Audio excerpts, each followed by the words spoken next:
Good morning, friends. Welcome to the Unitarian Universalist Fellowship at Stony Brook. My name is Mike Hoffman, and I'm happy to be serving as your worship associate this morning, along with today's service leader, Mayté, Alzugaray. Our minister is the Reverend Margie Allen, and our Director of Religious Education is Deb Little. I want to offer a special welcome to any of you who are visiting us or are here with us for the first time today. We're delighted to have you here with us, and we look forward to getting to know you.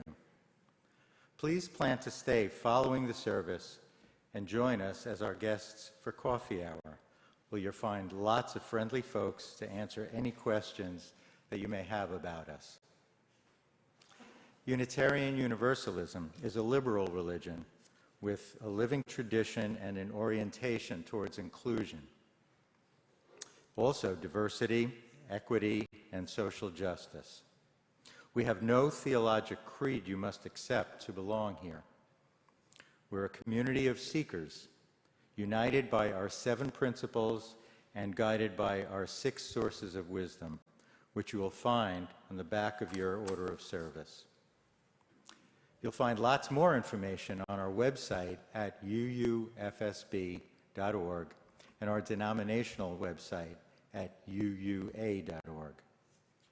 We welcome and value people of all gender expressions, races, ethnicities, religious and social backgrounds, ages, and abilities. Our services vary greatly in content and style from week to week, so we invite you to return several times to get a true sense of who we are as a community of faith. We hope you will find inspiration for your mind, comfort for your heart, and nourishment for your soul. Now, I have 2 important announcements for you. First, and this is brand new, as of yesterday, we now have a new, easier way to access the Suicide and Crisis Prevention Hotline. All you need to do is dial 988 to speak to a trained counselor for any kind of mental health crisis or feelings of suicide. They'll 24/7, 365 be someone to talk to. And just like you dial 911 for a police emergency, you would dial 988. And this is in effect as we speak now. Second, are you feeling transition overload with all of the changes that have gone on at the fellowship and are yet to come? We all know the line in the UU hymn, "Don't be afraid of some change." Still, you may like a place to talk about your thoughts, concerns, and feelings. Join Linda Kirk, Donna Demian, and Lorraine Stid for a casual gathering to share some of your thoughts and feelings about our ongoing changes. This will be happening in the Blue Room right after today's service at around 12:15. Feel free to bring your coffee and snacks and join us. Now, please silence your cell phones and let your mind clear and center yourself with the sounding of our morning bell as we prepare for our worship together. Please stay silent until the bell can no longer be heard.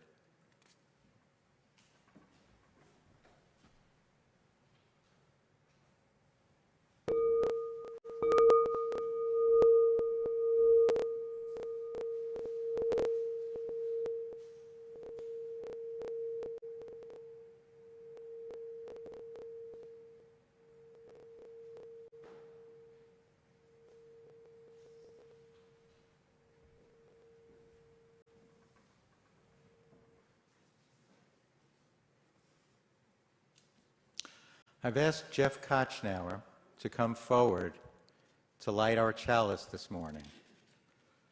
And if you are with us online, you may wish to light a candle of your own. Our chalice lighting words today are by Paul Sprecher. Hope I'm saying that correctly. It's called The Struggle for Freedom.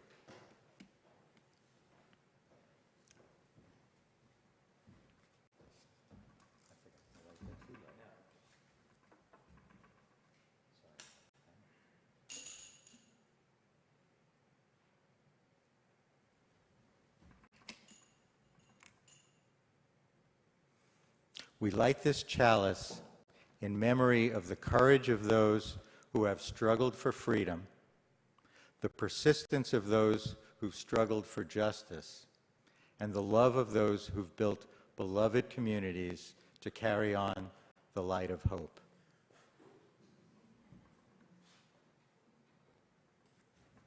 Thank you, Jeff.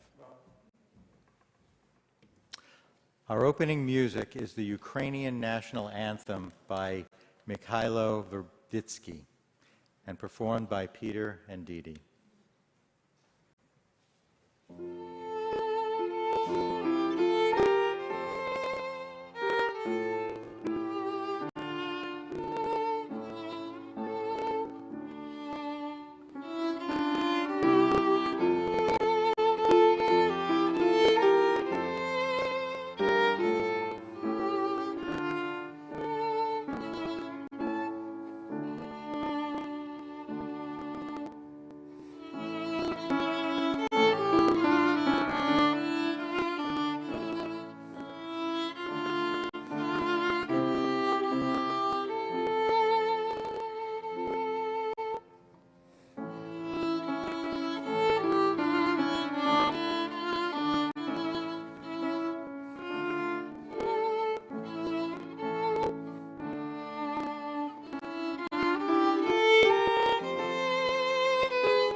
Thank you, Peter, Didi. Our opening words are the poem Still I Rise by Maya Angelou. Mayté will join me for this reading.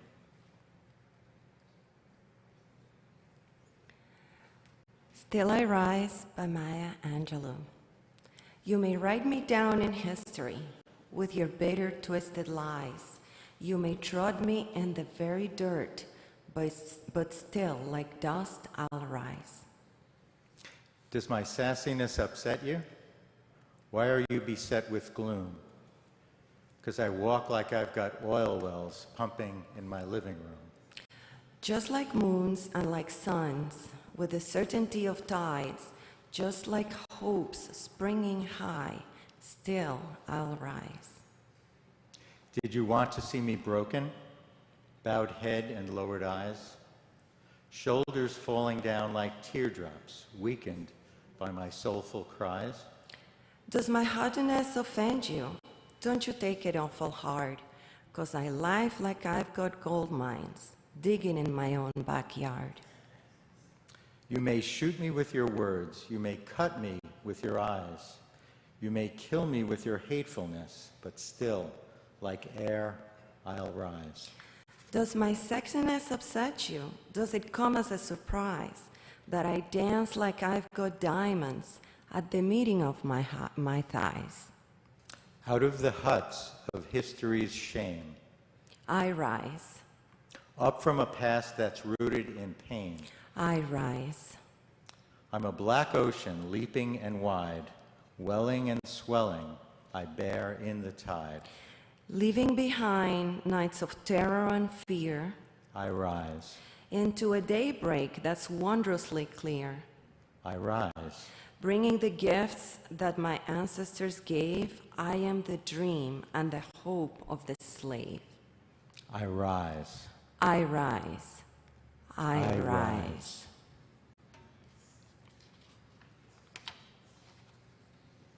Thank you, Mayté. Please join in singing hymn number 148, Let Freedom Span Both East and West. Please stand as you are willing and able.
It is our spiritual practice to have a meditation in words, in silence, and in song.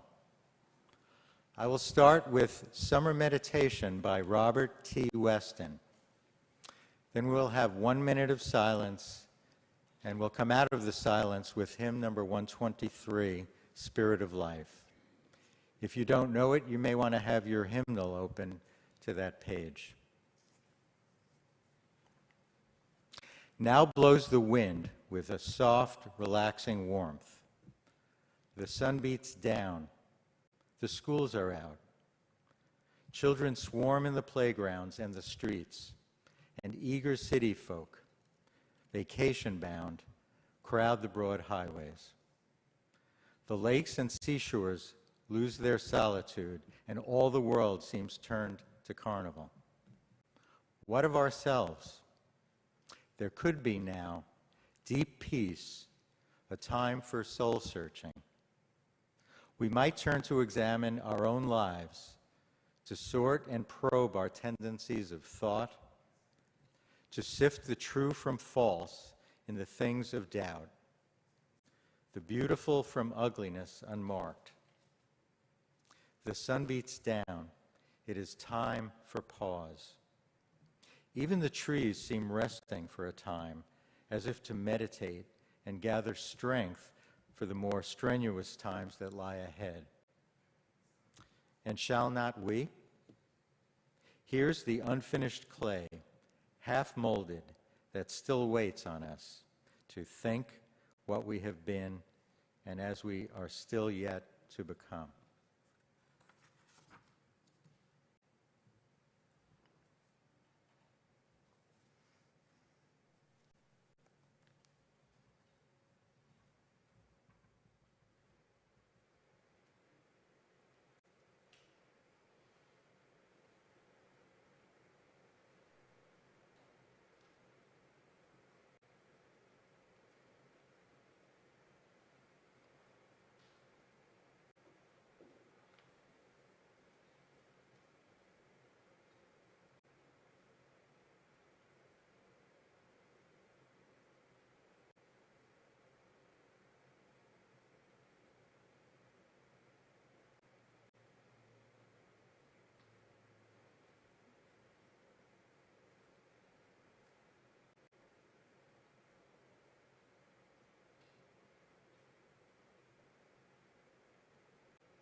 During each service, we engage in the spiritual practice of generosity with a collection that is shared between our fellowship and a local organization working for social justice.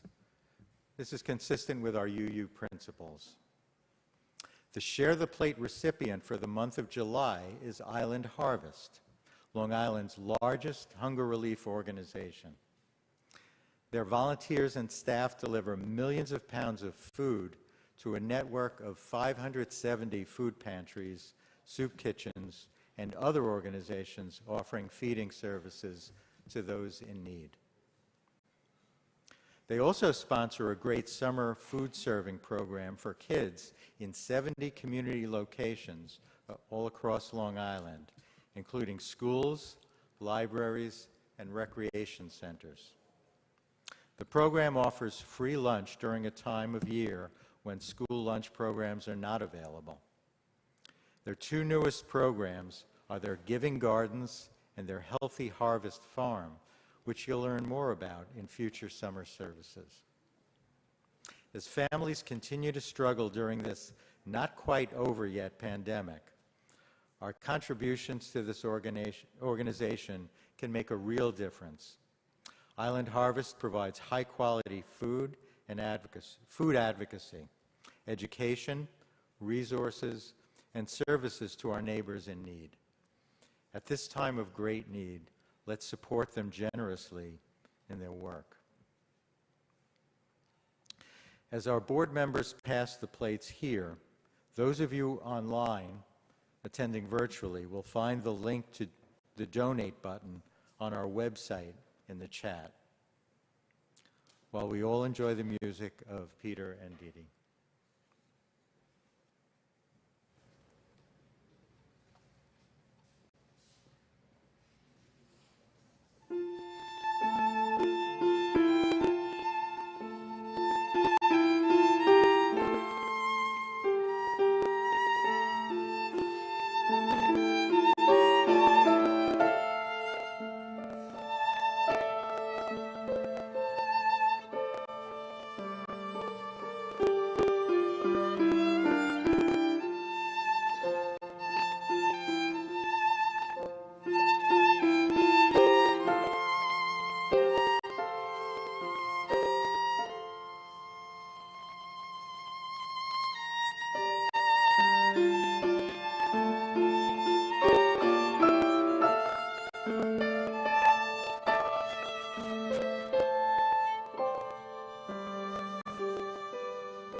Thank you so much. That was beautiful.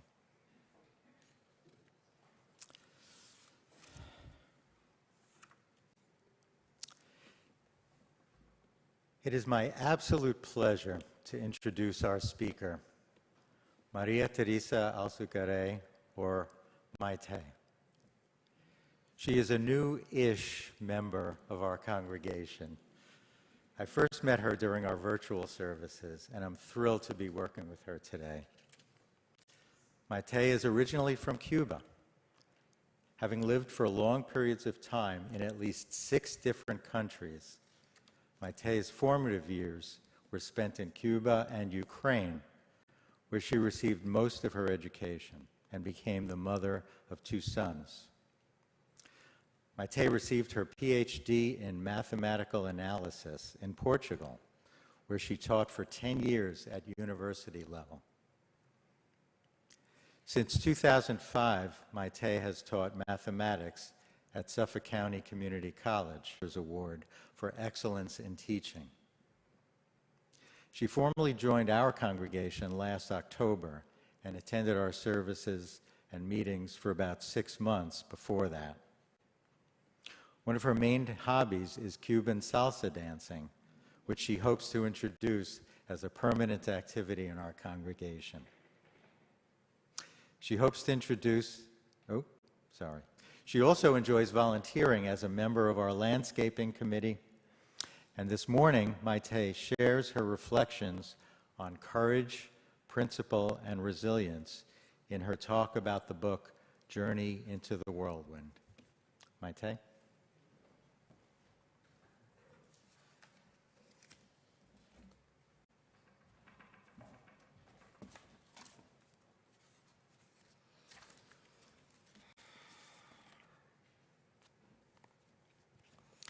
Courage, principle, and resilience.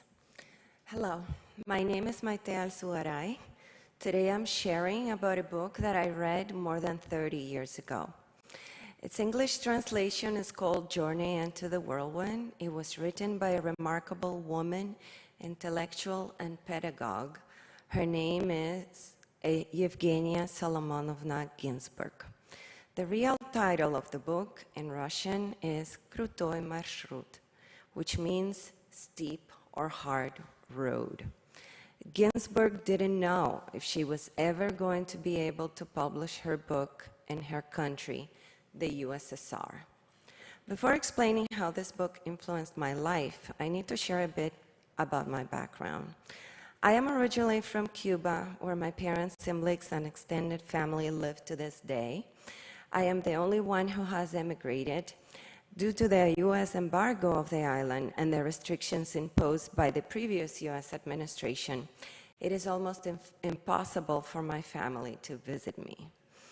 I'm not sure how well everybody in the congregation knows the history of my own country or the history of the USSR that doesn't exist anymore, because in the 90s it broke off into 15 different countries. I remember about 10 years ago in Queens being really surprised when a student interviewed me for an oral history project. I mentioned the perestroika, and she didn't know what I was talking about. Time passes by, and so many things happen in the world that it's hard to keep up with everything. That is why I feel it would be helpful to explain the history of my country and the USSR. As many of you know, in 1961, Cuba joined what was called at the time the Socialist Bloc, and the Cuban Communist Party started de facto running the country. The Socialist Bloc was led, and I could say controlled, by the Communist Party of the USSR. In the mid-80s, as many other Cuban high school graduates, I traveled to the USSR to pursue a degree in mathematics and get ready to teach at higher ed level upon my return home. The USSR was a country formed by 15 different republics. I went to school in Kharkiv, a city of the Ukrainian Soviet Socialist Republic, a mainly Russian-speaking city about 25 miles from the border with the Russian Soviet Federative Socialist Republic. My first year in Kharkiv was spent learning Russian. I saw Ukrainian signs and some businesses in the street, but at the university and in the streets, people spoke mostly in Russian. In university, while completing my degree in mathematics, I was also taught Russian and Russian literature. The USSR was run by the political bureau of its Communist Party. When I arrived, Andropov was the general secretary of the Politburo. He passed away and was followed by Chernenko, who passed about 6 months later. I remember standing at the university's post office, dropping a letter to my family in Cuba, hearing about Chernenko passing from the radio, and actually feeling sad about it. I truly believe to be very lucky to have been born in a socialist country. The members of the Politburo, with all of considerable age and poor health, after 3 general secretaries passed in short succession, a younger general secretary, Mikhail Sergeyevich Gorbachev, was elected. Gorbachev started important changes in the country. I couldn't really grasp everything that was going on. I was only 17 when I arrived, but I remember that 2 new words were part of the general lexicon and mentioned often: glasnost and perestroika. Glasnost means transparency. Perestroika means literally rebuilding, but I'm pretty sure the Russians meant restructuring. The Soviets understood that they were behind capitalist countries in their economic development, and Gorbachev was trying to change things for the better. Alcoholism was rampant and cutting the life expectancy of men especially. He was also trying to change that. Communism had been the ruling ideology for almost 60 years, and up to that time, anything that was published was tightly controlled by the Communist Party. Glasnost, transparency, was supposed to ease the censorship that dominated the country. The Soviet people had a lot to write about, especially about the brutal repressions that were carried out in the 30s and 40s under the direction of Joseph Stalin, who started first by eliminating members of opposition parties in the 20s, and in the 30s started a war against people in his own Communist Party to get absolute control. Stalin's plan was to create a state of terror in the country. He achieved that by widespread arrests and executions. That period of the history of the USSR is called the Great Terror. Since my teenage years, I knew that there had been a period of great terror in the Soviet Union. Not because they told me about in history class. I don't even know how I knew. Somebody probably told me. Almost no books were published in Cuba about that period, although we read plenty of books about the Second World War, the crimes committed by the Nazis, and the sacrifices Soviet people made to defeat fascism. I didn't know how such Stalin's Great Terror had come to happen. In order to repress millions, you need at least hundreds of thousands cooperating, and millions so terrified that they do not fight back. Yevgenia Ginzburg was one of the many millions of people who were sent to penal labor camps known as Gulag in Siberia and the Russian Far East. She was a 30-year-old literature professor in Kazan, a convinced communist, a wife of a Communist Party leader, when she was arrested under fictitious charges of being a member of a terrorist organization. She was a passionate communist, an ardent supporter of the rural collectivization, a mother of 2, a member of the editing board of the main communist journal in Tataria, the autonomous republic inside of Russia where she lived.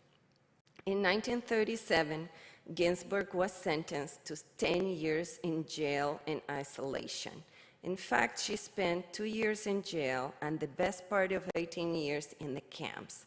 After the camps, she was sentenced to exile in the Far East without being able to return to the western part of the USSR. During those 18 years, her parents and her oldest son passed.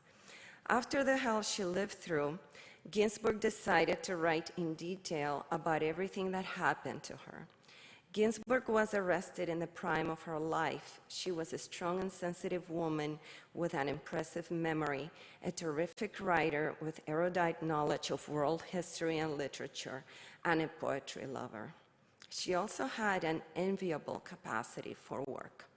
In her book, we'll learn about how the Great Terror was imposed to the Soviet people, about human nature in the most dire of circumstances. In the words of Ginzburg, about the world of camps, exile, and jails, a world of tragic endings, a world leading people either to complete moral crash and emptiness or to genuine courage. We also learn from Ginzburg's analytical mind how she came to handle unthinkable situations. We see how throughout her ordeal, Ginzburg chose the moral humanistic path in spite of having been incredibly indoctrinated, a path that led her to get the harshest sentence given during the times when her case was being decided. The theme of my talk is courage, principle, and resilience. I looked up the definition of courage. Courage is the ability to do something that frightens one. Courage is strength in the face of pain or grief. Ginzburg is one of the most courageous women I have ever read about. When her ordeal started in 1935, when they started blaming her of being a Trotskyist without any basis, of not defending the Soviet system enough, when they took away her teaching position and she was expelled from the Communist Party, she was frightened. Still, she refused to confess to bogus charges that being leveled at her. When it was obvious that she could be arrested any day, when she was jailed and deprived of food and sleep during a 7-day interrogation, she was also frightened. Still, she didn't agree to fabricate stories about her friends and colleagues, so they stopped torturing her. Although they could send her to a freezing hole in the jail, she was able to use her intellect and her knowledge to decipher the method of communication used by prisoners serving long sentences. It was a special way of knocking, so you could send a message to another holding cell.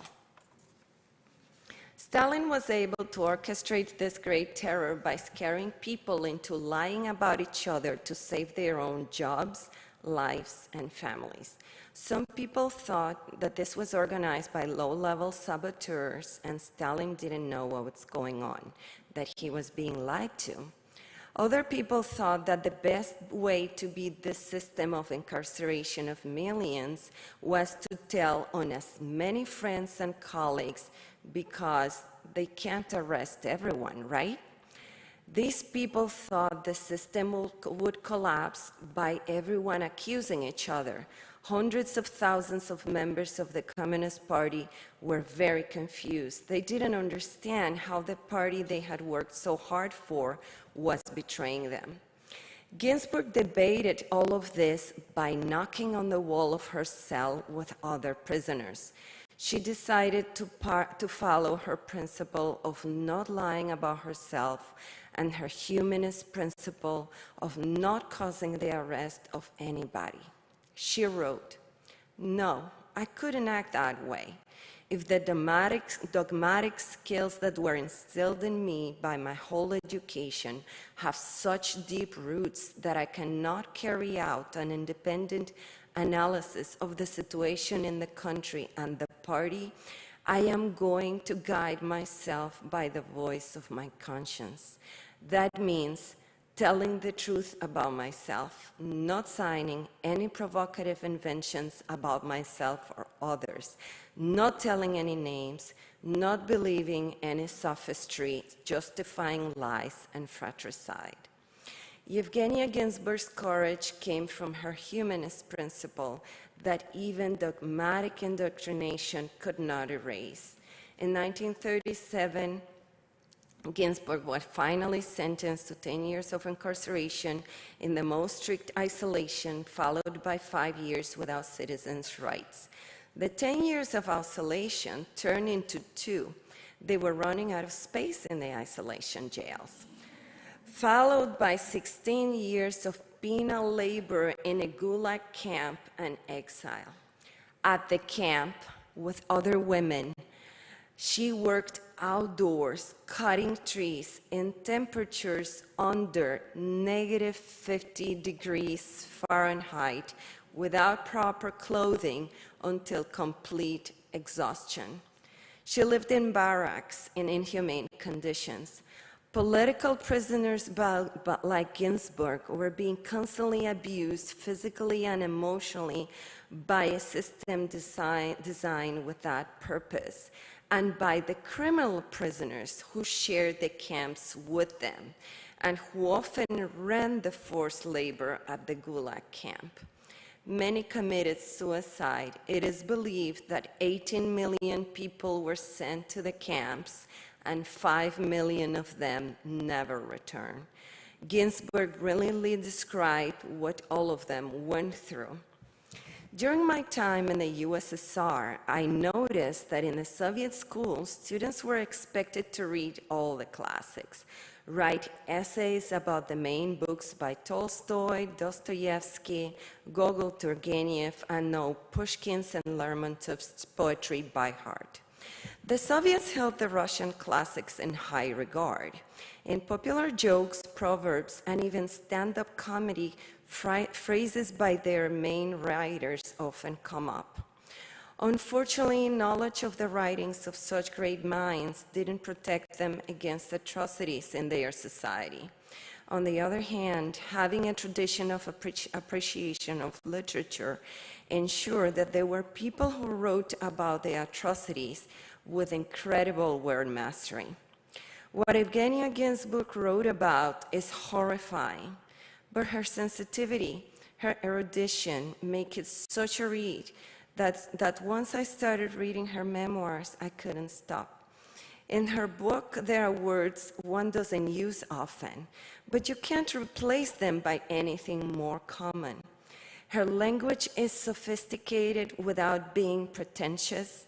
Her descriptions are exact and interesting, as by a person who equates the use of language to an art. You are reading about terrible things, but you can't help being delighted by the descriptions of the different people she met, the incisive analysis of their character, the telling of their personal stories, how they understood what happened to them. Ginzburg knew at least 4 languages: Russian, French, German, and Tatar, and she uses them to refer to things with a sense of humor she didn't lose in spite of the horrors she had to witness. She also writes about the feelings and difficulties specific to women, something that couldn't be done by Alexander Solzhenitsyn in the Gulag Archipelago, one of the first detailed accounts raising awareness about the Gulag, the system of camps in the USSR. Ginzburg's work is unique, and I want to say we were lucky to have someone who can describe the Gulag like Yevgenia Ginzburg did. But of course, I cannot say that. How could we be lucky that she had to live through that? At the camp, Ginzburg learned that her oldest son had died in a camp for the children of the incarcerated during the siege of Leningrad. Her youngest son was being raised by her sister-in-law since her husband was arrested soon after she was. Ginzburg almost perished due to the heart conditions and the grief of losing her son. She ended up in the care of a prisoner doctor, Anton Walter, German by nationality. Anton had lost his wife and daughters in a previous camp.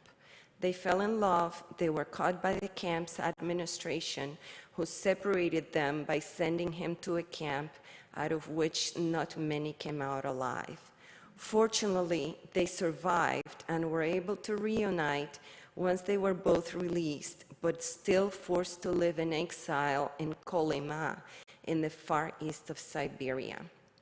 They adopted the little girl, and Yevgenia was able to have her youngest son, Vasya, joined them in exile. In Kolyma, Ginzburg taught music to children and started writing her book. She was determined to tell the story of what had happened to her. She was also determined to be rehabilitated, which she was in 1955. After 18 years of events that destroyed most of her family, she was able to form a new one and still love and write and keep hope alive. And she always stayed kind and never lost her sense of humor. After she came back from exile, most of the time she was surrounded by people of all ages who visited her until her passing in 1977. I can't overestimate the impact 400 pages by Ginzburg had on me. I often thought, how can a society prevent the atrocities described in this book from happening? It is my conviction that strong democratic traditions and freedom of speech are the answer. It is easy to be complacent. Democracies sometimes die, and they do not die in a heartbeat. They die little by little, like by 1,000 cuts, and people often realize a democracy has died when it is already too late. We must constantly defend our democracy. That is why I value our fifth principle so much. Ginzburg was above all a humanist who searched for truth. She spoke against idolatries when she was surrounded by a widespread, cruel personality cult. She denounced evil in the harshest conditions. She was courageous, principled, and resilient. Yevgenia Ginzburg did in many ways what we UUs aspire to do in our lives.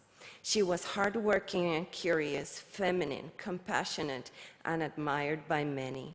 Her principles guided me in times of hardships, in times of hard decisions. I think her writings should be better known. I hope this inspires at least some of us to learn more about her. Thank you. Our closing hymn is number 108, How Can I Keep From Singing? Please stand as you are willing and able. Thank you.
For our closing words, please join me in this responsive reading by Jean M. Olson titled Go Boldly.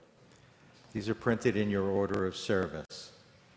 I will read the regular type, and please join Mayté by reading the type in italics. May you be brave enough to expose your aching woundedness and reveal your vulnerability. May you speak your deepest truths, knowing that they will change as you do. May you sing the music within you, composing your own melody, playing your song with all your heart. May you draw, paint, sculpt, and sew, showing the world your vision. May you write letters, poetry, biography, slogans, graffiti, the great novel, laying bare your words to love and hate. May you love even though your heart breaks again and again. And until the end of your days, may your life be filled with possibilities and courage. For our closing music, Peter and Dee Dee will play, I'm going to give this a shot, Bist du bei mir by Gottfried Heinrich Stolzel.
We on?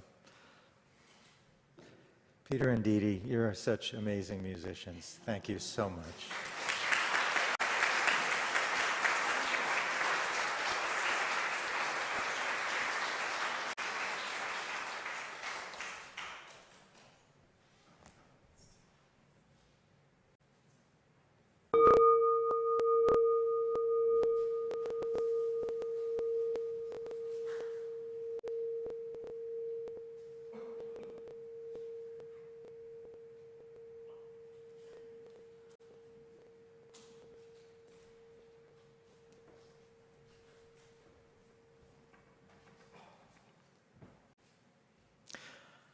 Our benediction words are by Kimberly Quinn Johnson, who's a minister of the Unitarian Universalist Congregation of the South Fork in Bridgehampton.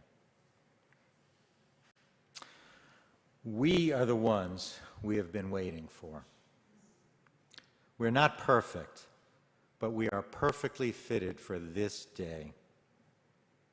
We are not without fault, but we can be honest to face our past as we chart a new future.